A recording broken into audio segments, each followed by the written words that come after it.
1200 दिनों में बनाया जाने वाला टाइटैनिक सिर्फ 2 ही घंटों में क्यों डूब गया? 10 अप्रैल 1912 ये वह दिन था जब दुनिया का सबसे बड़ा और महंगा बाहरी जहाज को जब टाइटैनिक ब्रिटेन के साउथहैम्पटन से न्यूयॉर्क जाने के लिए अपनी पहली यात्रा के लिए तैयार था, तब वहां पर एक अलग ही माहौल था, क्योंकि लोगों ने टाइटैनिक के बारे में इतना सुन रखा था कि वह टाइटैनिक की विशालता और उसकी सुंदरता को देखने के लिए उमड़ पड़े। ऐसा माना जाता है कि करीब 1 लाख से भी ज्यादा लोग टाइटैनिक की भव्यता को देखने के लिए आए थे।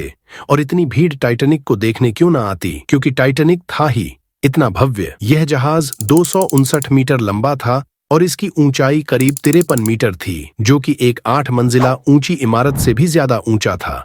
यह जहाज बाहर से देखने में जितना भव्य लगता था, उससे ज्यादा आलीशान तो यह अंदर से था। यह इतना लग्जरियस जहाज था कि इसमें 2 बड़े-बड़े ground stairs, heated swimming pool, gym, 4 restaurants, library, Turkish bath, electric bath और बार्बर शॉप इत्यादि थे।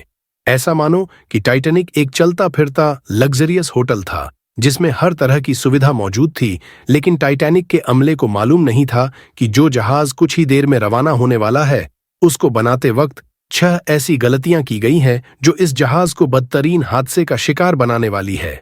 नमस्कार दोस्तों, ज्ञान बी इन्फोमेड की वीडियो में एक बार फिर से स्वागत।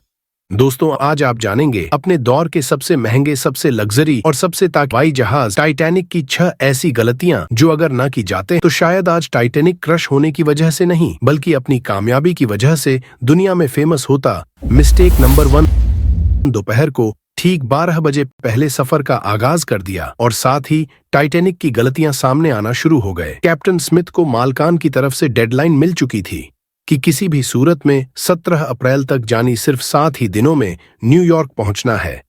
इसी वजह से कैप्टन ने जहाज की रफ्तार शुरू से ही बहुत तेज रखी थी और यही थी टाइटैनिक की सबसे पहली गलती। कैप्टन स्मिथ को मालिकान की दी गई इंस्ट्रक्शंस और प्रेशर की वजह से न्यूयॉर्क जल्द से जल्द पहुंचना था, क्योंकि यह टाइटैनिक का पहला सफर था और अगर वह न्यूयॉर्क टाइम्स से ना पहुंचते तो टाइटैनिक की रेपुटेशन को काफी नुकसान होता। दुनिया की कोई भी गाड़ी हो, मशीन या फिर जहां सोने के कई ऑपरेटिंग प्रोसीजर्स होते हैं, जिनमें स्पीड लिमिट भी इन प्रोसीजर्स का एक पार्ट होता है, और वह पार्ट आने के सफर के आगाज में ही वाइब्रेट किया गया था।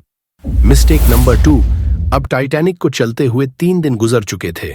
फ्रांस और आयरलैंड में थोड़ी देर के लिए। इसके अलावा टाइटैनिक पिछले 62 घंटों से लगातार न्यूयॉर्क की तरफ बढ़ता चला जा रहा था। यह 14 अप्रैल 1912 की शाम थी। समुद्र पर हर तरफ खामोशी और धुंध छाई हुई थी, जिसकी वजह से विजिबिलिटी भी काफी कम हो चुकी थी। उसी रात एक और बाहरी जहाज, जो कि टाइटैनिक से कुछ घंटे ही आगे था, उसके कैप्टन ने वायरलेस पर टाइटैनिक को समंदर पर तैरती हुई चट्टानें यानी आइसबर्ग के बारे में वार्निंग दी थी। एक्सपर्ट्स का मानना है कि यह वार्निंग कम से कम भी 6 बार दी गई थी, लेकिन वाले ऑपरेटर्स की कोताही की वजह से इंतहाई इंपॉर्टेंट वार्निंग इनसे मिस हो गई। उनके लिए शायद यह नॉर्मल बात थी, लेकिन यही थी टाइटैनिक के हमले की दूसरी मिस्टेक, क्योंकि टाइटैनिक ने अपने तरह का पहला लग्जरी जहाज था और इसमें कई वीआईपी भी मौजूद थे। इसी वजह से ज्यादातर टाइटैनिक का मामला फर्स्ट क्लास पैसेंजर्स की सेवा में प्रसिद्ध था। अगर इन मॉर्निंग उसको सीरियसली आ जाता तो आगे का पूरा सीन ही अलग होता। मिस्टेक नंबर 3, जहाज की स्पीड भी ज्यादा थी और उनसे एक बहुत इंपॉर्टेंट वार्निंग भी मिस हो चुकी थी।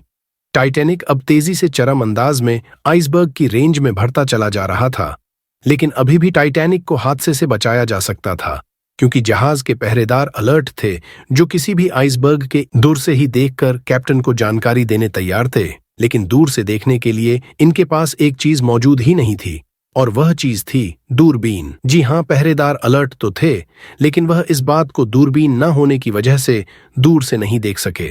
और यही थी टाइटैनिक की तीसरी मिस्टेक। हाउसवर्क की खबर कैप्टन स्मिथ को उस वक्त हुई जब जहाज के पहरेदारों ने खबर दी कि जहाज के बिल्कुल सामने एक फुटबॉल फील्ड की साइज इतना आइसबर्ग है। लेकिन अब बहुत देर हो चुकी थी, क्योंकि आइसबर्ग इंतहाई करीब आ चुका था। मिस्टेक नंबर 4, क्योंकि अटलांटिक ओशन में अक्सर शिप को ऐसे आइसबर्ग का सामना करना पड़ता है जिसको बड़े बड़े बाहरी जहाज आराम से हैंडल कर लेते हैं। शायद कैप्टन स्मिथ ने भी यही सोचा था। इस बात की खबर मिलते ही कैप्टन स्मिथ ने जहाज के इंजन बंद करने का हुक्म दिया और साथ ही टाइटैनिक का रुख बदलने का भी आर्डर दिया। बेशक कैप्टन स्मिथ ने आइसबर्ग से बचने की बहुत कोशिश की, लेकिन फासला इतना कम रह गया था कि कुछ भी करना फिजूल साबित हुआ। आइसबर्ग अब टाइटैनिक के सेंटर से टकरा छुपा था, लेकिन टाइटैनिक के अभी भी बचने की काफी उम्मीद बाकी थी। यह उम्मीद बाकी रह गई थी कि शायद आइसबर्ग जहाज की बॉडी को नुकसान न पहुंचाए, या फिर इस वजह से टकराते ही खुद ही टूट जाए। और शायद होता भी ऐसे ही अगर टाइटैनिक की चौथी गलती अपना काम न दिखाती। एक्सपर्ट्स का मानना है कि टाइटैनिक की बॉडी पर जो रिपोर्ट्स लगी थीं वह स्टील की नहीं बल्कि कास्ट आयरन की बनी थी। इन रिवर्स का काम लोहे के बड़े बड़े पीसेस को आपस में जोड़े रखना होता है, लेकिन जो कि कास्ट आयरन एक तीर से नरम होता है। इसी वजह से जिस जगह इस पर टाइटैनिक की बॉडी से टकराया वहां के रिपोर्ट्स प्रेशर की वजह से खुल गए, और फिर वही हुआ जिसका डर कैप्टन स्मिथ को था। मिस्टेक नंबर 5, टाइटैनिक की टक्कर एक फुटबॉल फील्ड जितने बड़े आइसबर्ग से हो चुकी थी, और अब जहाज के निचले हिस्से में पानी भरना शुरू हो चुका था। इस खतरनाक तसादुम ने पूरे अमले और पैसेंजर्स को अलर्ट कर दिया था, और साथ ही जहाज में मौजूद टाइटैनिक के मालिक जोसेफ ब्रुक्स कॉपी बेशक टाइटैनिक में पानी भरना शुरू हो गया था, लेकिन अभी भी टाइटैनिक के बचने की उम्मीद बाकी थी, क्योंकि टाइटैनिक को ऐसे डिजाइन किया गया था कि अगर इसके 4 फ्लोर में पानी भर भी जाए फिर भी यह नहीं डूब सकता।